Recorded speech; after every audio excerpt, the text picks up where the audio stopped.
on, guys? Moderate Mods, and today I am back with something that I should have gotten a long time ago that everybody's been dogging me to get, and now I'm finally going to get it. So today I picked up an air intake like heat shield cover off of Amazon. I spent like $18, and I'm just going to test it out. You know, this is for anybody who has any car who has a cold air intake that doesn't have a heat shield on it.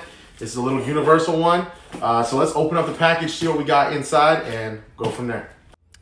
All right, guys, so once you actually open up your package here, you're going to see all your contents, just a bunch of random little brackets and clips and a bunch of wing nuts and lug nuts and all these other nuts. And then this is the one I picked up. It was the carbon fiber one, just to go with the actual carbon fiber on my car. This thing gives you no instructions, so I'm going to go ahead and mess with it a little bit and see what I can figure out and what I think it's supposed to go to, and then I'll holler back at you guys. All right, guys, so after further examination, what I did was I realized how it goes. You're going to take this bracket right here, going on the inside, facing down. You're going to line the two holes up like so. And then I organized 6 screws, nuts, and washers because there's 2 on each hole. So what I'm going to do is I'm going to screw those in. You're going to put the screw in first. Then you're going to put your washer over the screw. And then you're going to use your nut to hold down the bracket. I'm going to get all those in, and then I'll get right back with you guys. All right, guys. So just to show you what I was talking about there you have your nut, and then you got your washer and your screw. And ultimately, it's going to end up looking like that. And then you're going to want to go ahead and install your brackets here facing downward like so.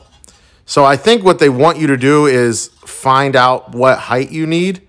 So I'm going to measure that out, and then, because yeah, you can even go there, or you even have a spot to go there. So I'm going to go check and see where this actually hooks or mounts to, and then we'll go from there. All right, guys, so now that I have it tied in here, I'll show you right there, we have the screw, the lock nut, and the lock washer, and then the nut there. And we just have them like that. I went with the further out because I have a 3-inch cone.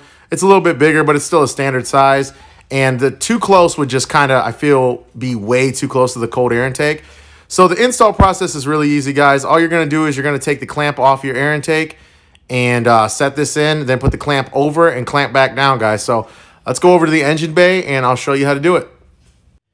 All right, guys, so coming to the engine bay, just to show you, I'm not going to place it here, but just to show you on the camera, you got your little hooks right there, and just you go right in place, kind of push it down because it is flexible, and you're going to put the clamp over that like so. So I'm going to set this down. I'm going to take the clamp off first. Honestly, mine is on so tight that I'm just going to completely undo the clamp. Not lose that in the process.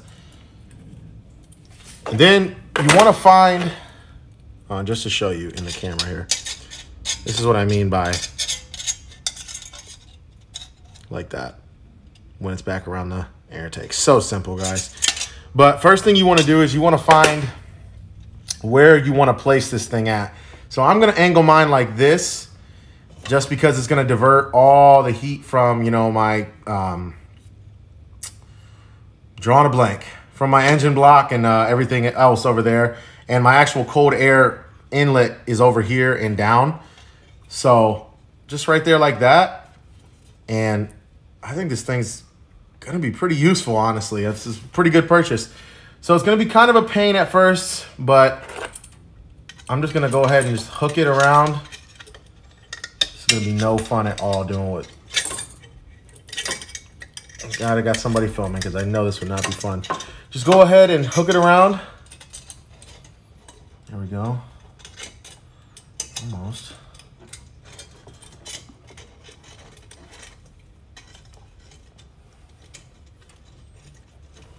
Do I got you all the way around? Yes, I do. And I'm just going to get it back in tightened and then position it better.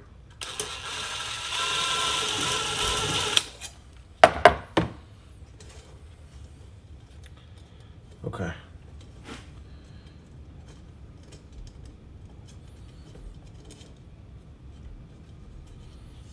Yeah, I'd say right about there, honestly.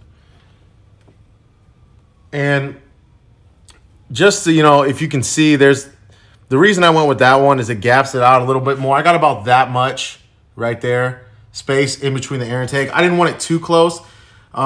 You could probably put it closer if you wanted it to, and it wouldn't do much, but I like it like that because at least it's still giving it air all the way around, but it is diverting all that hot air out. Now, again, this isn't going to be like, you know, 100% air diversion or hot air diversion. It's not like something ridiculous like an actual divider would be. I'd still really recommend a divider, but if you're in a situation like me where you just don't know where you can find one and you want something quick and very cheap, moderate, here it is. So I just tucked them in again. I tightened it a little bit more. Now it's sitting really nice. So there we go. I have it cranked down and it's actually sitting pretty good. Wow. I actually like this. Let's zoom it out there, guys, and show you what it's sitting like. Yeah, it looks pretty good. I don't know how to test how well it works, but it looks like it's slightly doing its job already, so there it is. Well, there it was, guys. So I like it. I really do think it's gonna do its job. Like I said, it's not gonna be as perfect as like one of your, you know, hardened there plastic or fiberglass, whatever type of dividers you guys use. But for now, and it was, I want to say it's $18.99. It could have been $20. I can't remember exactly what the price was, but I will have a link down below. It was Amazon. It was 1-day shipping. Got here quick. I did get the carbon fiber color, but they have multiple other colors as well to choose from. So if you got different accents in your car or in your engine bay, go there. I could have went blue, but I didn't want to overwhelm with the blue, and I thought the carbon fiber would look well with, you know, everything else. So, but quick and easy install. The only hard part about that job is if you got big fingers like these and you gotta like sit there and finagle with all these other things and blah, blah, blah, blah, just a bunch of tiny screws. But other than that, actually clamping it down worked actually flawlessly. It actually fit a lot better than I expected to. And like I said, if you guys do want to make it a little tighter, you can. I got about a ½ an inch or so gap, and I'm just going to keep that. I don't really want it super tight around my comb, but maybe in the future I will change it. I'm going to do a little more research on these and see how well they actually do perform. And it could be temporary. It could go with the actual divider system if I can find one that's universal and create a video for you guys. But for now, this is going to do a lot more better than what I had before with, you know, my hot air intake. So I hope you guys enjoyed the video. Check out the item. Let me know what you guys think. Let me know if I did it completely wrong. Who knows? I had no instructions, so I was just going off my instinct there. But until the next one, guys, peace.